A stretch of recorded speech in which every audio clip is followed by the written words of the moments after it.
I'm really excited. Like we said before, this is kind of a part 2 to Sarah's message from last week. I feel like it might be the more controversial part. So you're welcome, Sarah, that you got the topic you got last week. But before we begin, I just wanted to. I was just reflecting on what I'm talking about this evening, and I was reminded of 2 friends I had when I was living in Taiwan. And in Taiwan, you have military service. So the boys have to go away, they have to do their military service. At the time, it was only 4 months. So the joke was kind of like, it's just kind of like summer holidays where you do a lot of sweeping and stuff. You don't do a lot of military kind of stuff.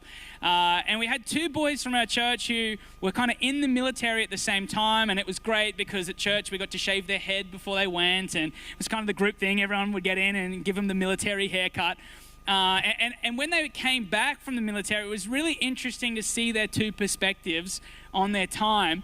One of them, who's a bit of a foodie, in the sense of he likes the nicer things, he was like, it was so terrible. He was like, the food was awful. He said every night it was this greasy fried chicken. I got so over it, and it was just not a good time. And I was like, oh man, it sounds rough. And then my other friend came back and I was like, oh, how was it? I hear the food is really bad. And he said, are you kidding me? We got to have fried chicken every single night. It was the best. I put on weight in the military. It was so good. We could just eat as much fried chicken as we want. And he was stoked about it.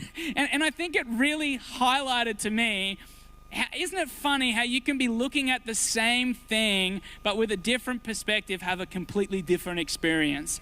I'm sure you've seen that in your life, whether it's one man's trash is another man's treasure. The way that people look at things often dictates their experience of that thing.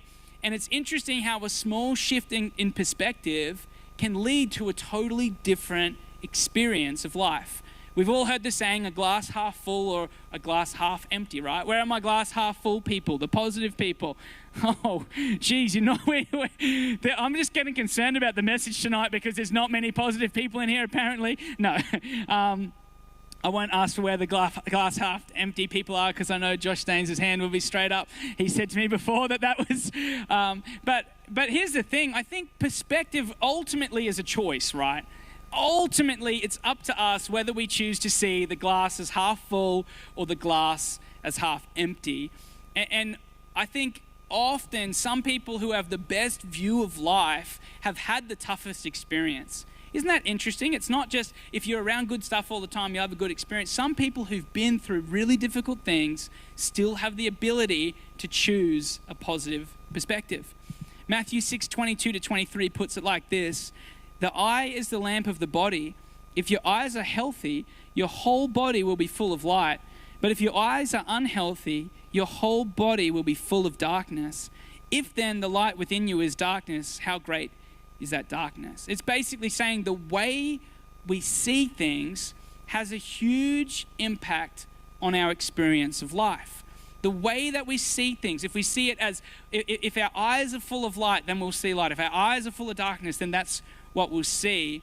And tonight, what I want to talk about is our perspective of work. And that's what I mean by Sarah getting the easier topic last week, talking about rest. Everyone wants to talk about rest, right? We love rest. Everyone wants to come to church and be told, go have a holiday. And I totally agree. Rest is important, right? Can we agree with that? Come on, you guys are not excited enough about rest. It's a good thing, rest, right? She talked about Sabbath. It was so good. But I think as we talk about Sabbath, we need to remember the unfortunate truth that it's 6 and 1 in the Bible. It's 6 days of work, 1 day of rest. Again, I hope I'm not losing people. It seems like these days, work has become a little bit of a dirty word, right? If you say, don't talk to me about work. It's the weekend. Don't talk to me about work. I don't want any text from my boss outside of work hours. That is not, I'm trying to get my work-life balance sorted. But what if we shifted our perspective a little bit? 6 and 1, and I think honestly, culture has generously given us 5 and 2, right? Which says to me, I've got 5 days to work, I've got a day for Sabbath, and I've got a day to serve God in church. And culture encourages that. Just as a side note, work is a huge part of our lives. If we have the wrong perspective of work, we're gonna miss a massive part of our life. If we're just living for the weekend, well, we're not really living, are we? If we're just hanging out for what's happening on the weekend, for my day off, for my Sabbath rest, we actually miss the majority of life. And I think that tiredness comes from a lack of rest, but tiredness also comes from the wrong perspective of work. Tiredness comes because we don't have enough rest and we work ourselves to the bone. But we also get tired when we have the wrong perspective of work and see it as something that needs to be avoided at all costs. So how should I see work? Is it something to try to get rid of? Or maybe does it play an intrinsic role in our experience of life, in our ability to rest and experience purpose and calling? Could a small shift in perspective radically change your relationship with work? The world tells us that the goal is to get a job where you do no work and get a lot of money, right? That's the goal. Little work, lots of money is the goal. But I think there's a better perspective to have. So what I want to talk about tonight is around the topic of work or worship. Turn to the person beside you and say, work or worship? Work or worship? So do we see work as just getting things done, a needs to an end, or do we see it actually as part of our worship? I'm going to read the same passage that Pastor Sarah shared from last week, Matthew 11, 28 to 30. In the Message, it says, "Are you tired, worn out, burned out on religion? Come to me, get away with me, and you'll recover your life." How good does that sound, right? Doesn't it sound like Jesus is just saying, hey, let's go on a holiday, let's pack up the jet skis, let's head down to the Gold Coast. I'll show you, that ain't living, Barry, this is living. But then it goes on, get away with me and you'll recover your life. I'll show you how to take a real rest. Oh, it sounds so good, doesn't it? And then he says, walk with me and work with me. Hang on. I thought we were talking about rest, Jesus. Watch how I do it. Learn the unforced rhythms of grace. I won't lay anything heavy or ill-fitting on you. Keep company with me and you'll learn how to live freely and lightly. Hang on. I thought Jesus, he's saying like, I was really in when he was like, come away with me and rest. Let's go on a retreat to the Bunya Mountains and just sit in a circle and sing Kumbaya and just get a really good rest. But then he says, walk with me and work with me.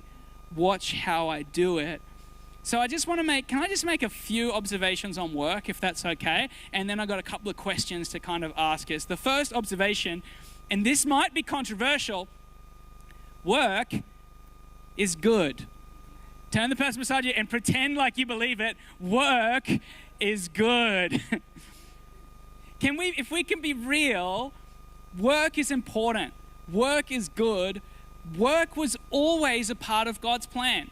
Now, I remember this being a revelation to me recently. I heard someone speak about this topic, and they said work was a part of God's plan before sin entered the world. If we go back to the Genesis story, God gave Adam and Eve jobs to do. It wasn't like sin entered the world and now you have to work. So that just sucks to be you guys. No, God always had a plan for us to have a job to do. God's original plan included work.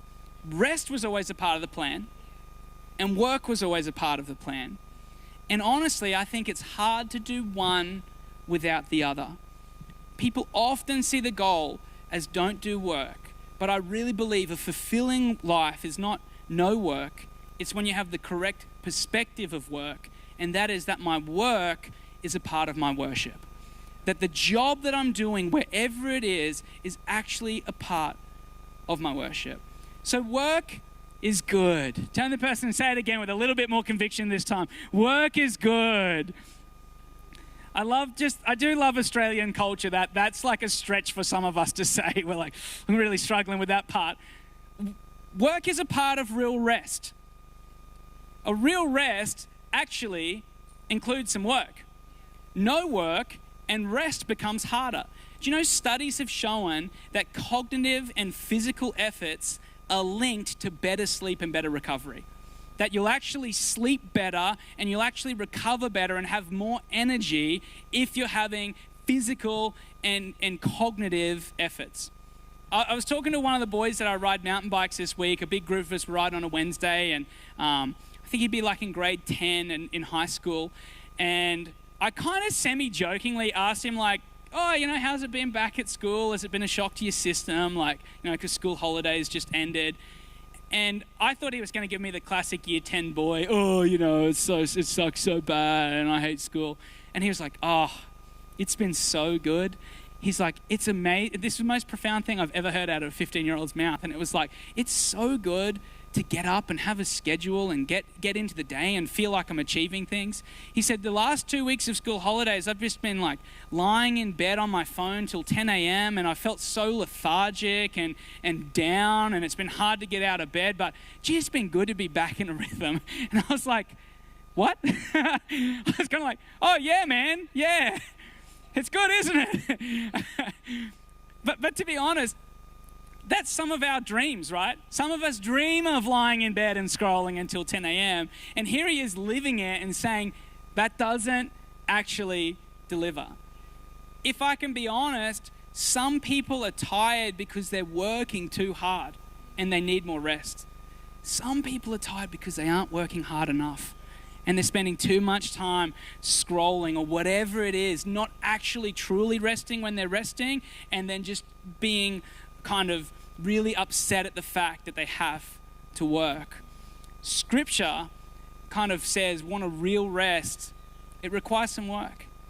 If you want to come away with me and discover real rest, you've got to walk and work. So work is a part of real rest.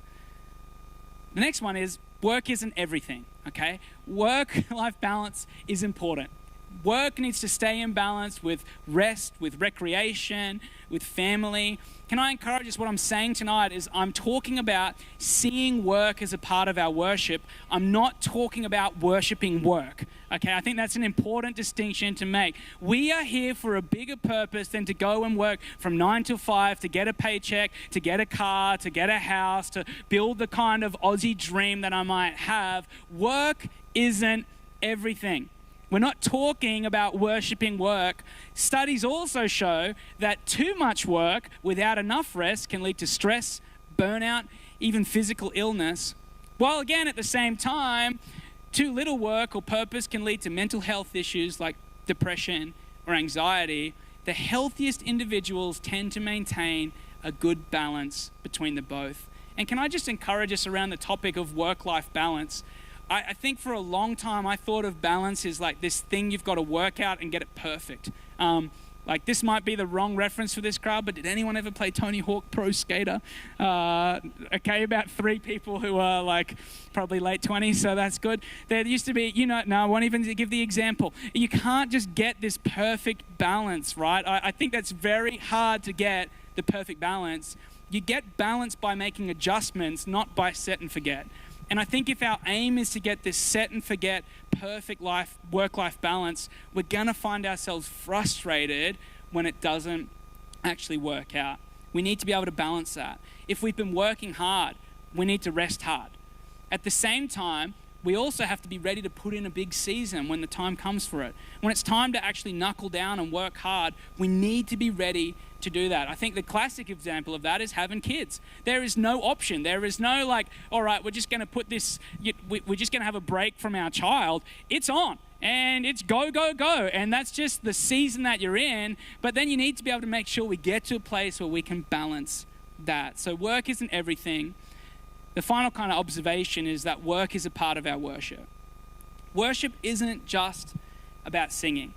And I think sometimes that's how it can come across. And of course, singing and music is one expression of worship. I think it's a really powerful expression of worship. Who would agree with me? We love to. Tonight, I just felt like it was so powerful as we were worshiping together as a collective and a community. It's like, this is really powerful. There's something in this. Charles Spurgeon says, singing is the language of the heart. It reaches where words cannot. Yeah, I just think that's so beautiful. As we sing and worship God, it's like putting words to my faith that I didn't even know I needed to put to my faith. But to see singing as the only form of worship is really missing the point. True worship is laid out in Romans 12 verse 1. It says, therefore I urge you, brothers and sisters, in view of God's mercy, to offer your bodies as a living sacrifice, holy and pleasing to God. This is your true and proper worship. If I can just read how Eugene Peterson puts it in the Message, it says, so here is what I want you to do. God helping you take your everyday, ordinary life, your sleeping, eating, going to work, and walking around life, and place it before God as an offering. What's our true and proper worship? Our true and proper worship is to be, whatever I'm doing, to be doing it for the glory of God. Whether I'm singing a song, whether I'm working, whether I'm with my family, whether I'm tidying up the house, whether I'm helping out a friend, whether I'm resting, whether I'm enjoying some recreation, do it for the glory of God. This is our true and proper worship. I love Shane Willard says, to describe holiness in one sentence, God trusted you with his breath today. What are you going to do with it? Today, God has trusted you with his breath. The gift of breath, of life from God is a gift for today. It can be so quickly gone. So today, holiness, to live in a special and set apart way is just to honor the breath of God that I've been gifted with for today. Today is special. Today is a gift. I'm not going to waste it. Whatever I do, I'm going to honor the breath of God. It's not about quitting your job to do full-time ministry. I just think that there's something so wrong when we feel like, oh, you know, I'm just this, or I just work in this kind of job and I just don't do that. And there's this sense of I need to quit everything and work for the church. Then I'll be living like God wants me to, and that'll be my proper ministry, where God says, no. Just whatever you're doing, honor the gift of life you have today. I tried to remind myself of this recently, and at the top of my to-do list, I've been writing, today I'm honoring the breath of God by. And then I write my to-do list to try and remind myself that no matter how menial, is that a word? Menial the task may seem, it felt right, but then I said it and I was like, it sounds wrong. No matter how little or unimportant the task might seem, I can actually honor God by doing it to the best of my ability, by honoring the breath of God. So if we could just talk about how do I keep this perspective, or what makes the stuff that we do worship? What's the difference between just work and actually worshiping God through our work? What makes the difference is who it's for. That's what defines what worship is. Who is it for? Worship isn't about what you do, it's about who you do it for. And honestly, our true and proper worship is to God. It's for God. I really think it's hilarious when you hear things said like, I didn't like the worship today. I just didn't like those songs, didn't like the worship today. I heard a pastor once say in this context, that's the dumbest thing you could ever say. I didn't like the worship today because I didn't realize we were worshiping you. You didn't like the worship? Oh, I'm sorry. I didn't realize we were worshiping you today. Isn't that just the most ironic thing that you could ever say? I didn't like the worship. It's not about me. Worship is about God. It's about glorifying God. It's about praising God. It's about honoring God. It's not about, oh, I like this song. It gives me the heebie-jeebies. I like this. I really love this song. It's just such a vibe. No, it's about worshiping God. That's why things like style, all of those things don't matter. What matters is who is it for. Worship is about God. When work is about promoting me, about impressing others, about impressing my boss, I think it's even more tiring. But if I can shift my perspective to I am doing this for God, I think that actually helps us rest. Colossians 3:23-24.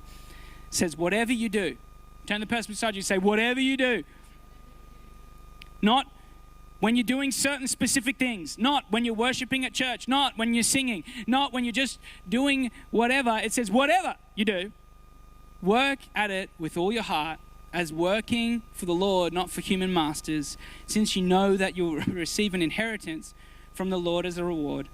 It is the Lord Christ you are serving. I think that's a pretty profound scripture, isn't it? Where it's saying, hey, no matter what you do, work as if you were working for God. That is worship. Whatever I'm doing, whether I'm serving a customer, whether I'm working on something with my hands, whether I'm a builder, whether I'm whatever I am, I can do it and work as if I was working for God. It also makes it really hard to take shortcuts when you live this way, because I'm working as if I'm working for God. I'm serving God as I'm working. Whatever you're doing, do it for God. Hey, even if you don't love your job, would you decide, when I am here, I'm serving as if I'm serving God? When I am here, I'm working in a way that reflects His love, His kindness, His compassion to the people around me. Would you work in a way that recognizes that right here, right where I am, God can use me? Again, serving at church, it's about who am I doing it for? Who am I doing it for? Serving at church is a part of our worship. I noticed Dave went here early as usual, setting up chairs at like 3:30, a bit after maybe. You know what that is? That's worship. Yeah, let's encourage Dave. That's awesome. I saw Joella doing a little clap there.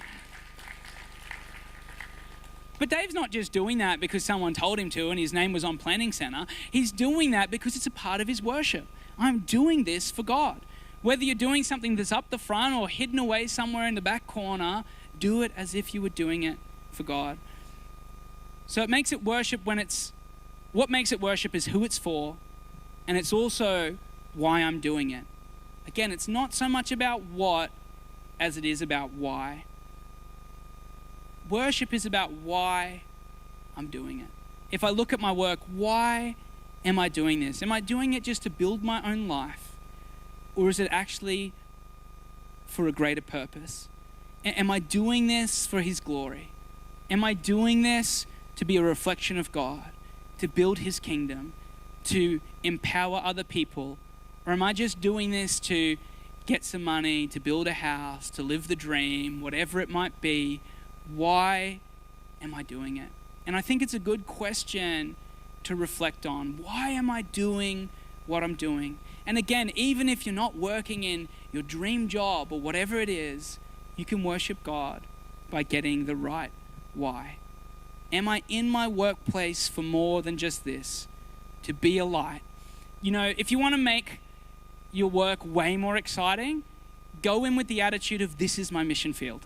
That will make work 1,000 times more exciting. I'm telling you, trust me. Go into work every day saying, God, would you give me an opportunity to shine my light today? That doesn't have to look like preaching and sharing your testimony. It doesn't have to look like quoting scriptures at someone. It looks like, hey, will the opportunity arise where I could just genuinely care for someone, where I could genuinely show kindness? My workplace is my mission field. So why am I doing it? And who is it for? I might just ask us some questions to maybe help us apply this, if that's all right. The first question is, how would you rate your relationship with work? Just thinking about your job, your career, even just the concept of work in general. What's your relationship like with that? Is it a hate? Just feel like everyone's out to get me? Is it chasing the clock? Or is it honoring every breath? Is it looking at the countdown to 5? Or is it realizing that every moment is precious and God's in it and He can use me? Is it something to be avoided at all costs? Or is it the opportunity to do something for God? And I wonder if this evening it's time for a bit of a perspective shift. To realize that this doesn't have to just be work. This can actually be a part of my worship. The next question, maybe if I could just get Josh to join me on keys, if that's all right. Thanks, mate. He loves it when I ask him to come up here. He finds it really passive-aggressive, don't you? He's like, I know the right time to come up. So how would you rate your relationship with work? And then just thinking through your context of whatever that looks like, whether that's working a job, whether you're a parent, whatever work looks like for you, maybe it'd be good just to reflect on who am I doing that for? Just maybe ask yourself the motive question tonight. Really, who am I doing it for? Have I been doing it kind of for the glory of God? Or have I been doing it to impress somebody, to to make myself something? Have I been doing it to get some sense of affirmation? Have I been doing it just to build my own life? Who am I doing it for? Maybe just close your eyes if you would. Just thinking through your context. Like, if I'm really honest, has work just really become work? Or am I honoring God with it as an opportunity to worship Him? And then the next question is like it, is just, why am I doing it? You know, obviously there's some very practical reasons we need to work. And even Paul talks about that. He talks about the importance of working. He says if they want to be fed, let them work. There's a real practical reason, but beyond that, what maybe needs to shift in my perspective, that I would see what I'm doing as a part of my worship to God. Would you stand with me this evening? I'd love to pray. And maybe if you're with me and maybe you've just noticed maybe somewhere that a perspective needs to shift a little bit, would we just take a moment to just invite God back into the center of what we're doing? If we just close our eyes. And if that's you, if you just kind of agree with me in prayer. Holy Spirit, we thank you that you're always present in our coming, in our going, in our working, in our resting. You're always with us. We thank you that you're so gracious. We thank you that even while we rest, you're working, that we can rest and rest assured knowing that rest is a good thing. And God, we thank you that as we work, that you're with us. And in this moment, we just choose to maybe re-centralize you and what we're doing. God, help us not to just chase paychecks or affirmation or status or whatever it might be. God, we want to honor you. We want to worship you. And so I just pray even in the really little simple ways, you'd help us put you at the center of what we're doing. Help us to see the incredible opportunity around us. Help us to see our workplace as a mission field, our home as a mission field, wherever we're working, to see it as a mission field for you. Not just as something we have to do, but as something we get to do, to honor every breath that you give us. In Jesus' name. And maybe you're here this evening, maybe you've never made a decision to kind of invite Jesus into the center of your heart, to make a decision to go on a journey of following Him. Can I just encourage you that it's the best decision you'll ever make. It leads to a life full of joy and peace and hope. It doesn't lead to an easy, problem-free life, but it leads to a really good life. And I just would encourage you, wherever you're at on the journey, maybe it's time to open your heart a little bit more to God in your life, to a relationship with Jesus. He loves you. He cares so deeply for you. And can I just encourage you, if that's you here this evening, a really practical next step you could take would be to come and chat to someone at the Connect Hub or chat to someone who bought you. We'd love to give you a free Bible. So make sure you do that. We just think, as a church, we really believe in the concept of journey, that each and every one of us is on a journey with God, whether you're aware of it or not. He's close to you and He cares about you. So if that's you just want to open your heart to Him, maybe you want to know what it means to follow Him, come and find one of us, have a chat. We'd love to talk to you about that.